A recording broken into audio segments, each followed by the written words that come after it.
What is up, guys? Rampage here, bringing you another Pokemon Wi-Fi battle. Here we got a battle against some guy called Psycat2598 or 2958 or some numbers like that. So anyway, here we got a pretty standard battle, really fun, that I found off of Elo stream a while ago.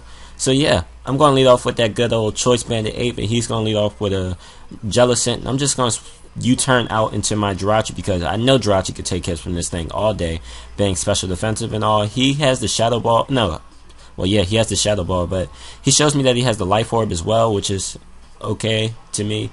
So I'm just going to set up the rocks as he switches into his, this guy, what's his fucking English name? Volcarona. Duh, its name is right there. So yeah, he's going to switch out into his Volcarona, go for the Fiery Dance, but I thought he would actually Quiver Dance, so I just went for the Iron Head, which is it's okay by me. I took the Fiery Dance, okay. So now I'm going to switch out into Dragonite because Dragonite can probably do some good damage to this thing. So I thought he was going to switch out into his Scizor, I believe, to take the Dragon Claw, but he's just going to stay in, and Earthquake didn't do too much, and neither did that Fiery Dance because of Multiscale, and I'm not in Multiscale range after Leftovers, which kind of sucks, but, you know, it's all good. It's all good. So anyway, I'm going to go for the Dragon Claw now, and he's going to get Parahax, which sucks for him, and which is going to assure me to kill off his Volcarona this turn, which is great. And I knew that he wouldn't switch out now, because if he did, he would have died to rocks. So Dragon Claw was a safe choice. So now he's going to bring out his Ferrothorn. Kind of a problem to my team. I don't have too many fire attacks or fighting attacks for that. But I do have my Ape, which is Choice Bandit, so any move can basically kill him. I'm going to go for the U-turn, I believe, yeah, because I thought that he might switch out into this Chandelure, and it worked out in my favor because he takes a lot of rocks damage, and plus I get switch initiative. So I'm just going to go out into Vaporeon, and I see the Leftover, so I know it's not Scarfed or anything, which is pretty cool. And I'm just going to go for the Scald, I believe, not trying to over-predict, but he goes back out into his Jellicent, and I'm not worried about this thing at all, because I'm just going to Toxic it right here, which is pretty cool. So now he's going to go for the Shadow Ball again.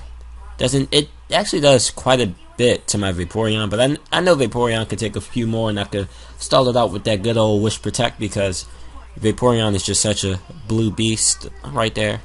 So anyway, Shadow Ball, he Shadow Balls again, doesn't do too much. You know, it's all good like that. And now he's going to switch out into his Ferrothorn because Ferrothorn has the stupid ass Leech Seed and the Power Whip that could hurt Vaporeon a lot. So I'm just going to go for the Protect, get my HP back, of course. So yeah, Vaporeon's looking all good and fresh now, so I can switch out into my own Ferrothorn just in case he wanted to go for Leech Seed, which he does, which is great. So now I can set up my spikes, which is even greater. So now it's going to bring out his this guy, his fucking Conkeldurr or Rupushin. I'm just going to set up my first layer of spikes. Now I'm going to switch out into my Latios because I know Latios can take hits from this thing all day. And I knew that he would go for the bulk up because it's a perfect chance for him to set up while Ferrothorn is in. So I'm just going to go for the Psychic, hoping to KO, but these things do have massive special defense. And even the Stab Psychic from a Latios didn't KO, so that kind of sucks. But it's all cool because I know I can revenge kill this thing with something else, maybe, possibly, who knows. Actually, no, I'm just going to go out into Dragonite because I know I could take any move this thing wants to go for. Even if it was a Drain Punch or a Payback, I know I could take it. Unfortunately for him, I do get the crit, which didn't matter too much. Even if he went for the Drain Punch, he wouldn't have got back a lot because of Multiscale. So it was probably a 2-hit KO anyway. So anyway, I'm going to bring out my Ferrothorn as he's going to switch out into a Scizor. He's going to take some nice hazards damage, and he's going to show the Swords Dance, which is kind of troublesome. Like, why aren't these scissors never Choice Banded anymore? I hate seeing Swords Dance Scizor now. They're so annoying. But I'm just going to switch out into Jirachi because Jirachi is probably the least important thing I have right now. I'm going to need my Ferrothorn for later, and yeah. So that's basically what I do here. And he's going to go for the Bug Bite right here. I think he's at +4, so there's no way in hell I'll be able to take that from a Technician, Life Orb, Bug Bite. Hell no. So anyway, I'm going to go out into my Dragonite because I know Dragonite can take a Bullet Punch even at +4 because of Multiscale, which is why Dragonite is so good this gen. Going to go for the Earthquake and KO this Scizor, which is great. So now he's going to bring out his Ferrothorn, not worried about it at all.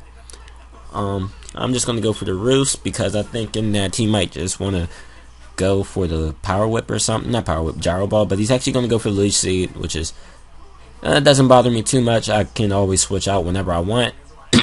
So yeah. So now I'm going to switch out, like I said before, and I'm going to go out into my Ferrothorn just so I could try and set up some more spikes. Because when you got your spikes up, you're just good to go. So now he's going to bring out his Chandelure again. Not worried about it. because it takes a lot of hazards damage, which is great for me. I'm going to set up another layer of spikes, and now I'm going to switch out into my Vaporeon because Vaporeon can take hits from this thing all day. And he's going to go for the sub, which is just going to bring him down even lower. And he shows me Toxic. So I'm thinking that this thing's set is sub, Toxic, Shadow Ball, and Fire Blast, of course. So I'm not worried about it at all. And I see that it's bulky because it has the sub and Toxic, so I know Vaporeon can take hits from it all day. And he's just going to sub just to stall me out a little bit, but I don't care because this thing will end up dead eventually anyway. So yeah. It's cool, that's cool. It's cool indeed. So he can't switch out because of the hazard, so... Oh, he actually has Hex and not Shadow Ball, which is kind of interesting with Toxic because then it's a 100 base power move, I guess. But anyway, besides that, I KO his Chandelure with the Scald. So now all he has left is this Jellicent, which I can stall out, but... yeah, I don't like to stall too much, so I am going to switch out eventually. I'm just going to go for the Protect. It is going to hurt me as well because I'm Toxic as well, but it's also going to hurt him. So I'm just going to go for the Protect again, just because I'm just going to let Vaporeon die. So I can get a fresh switch out into my Infernape. So, because I knew his last two Pokemon was that and Ferrothorn, and if I just locked myself in the Flare Blitz, I knew I would KO the Burn-Garu and I could KO the Ferrothorn as well. So he's just going to go for the Protect, even though it's pointless for him. Yeah. And Flare Blitz will definitely be able to KO him next turn. So that was a good game. Psycat2598, 2958, one of those. I hope you guys all enjoyed. Comment, rate, subscribe. I will see you guys in the near future. All that junk. And yeah, peace out.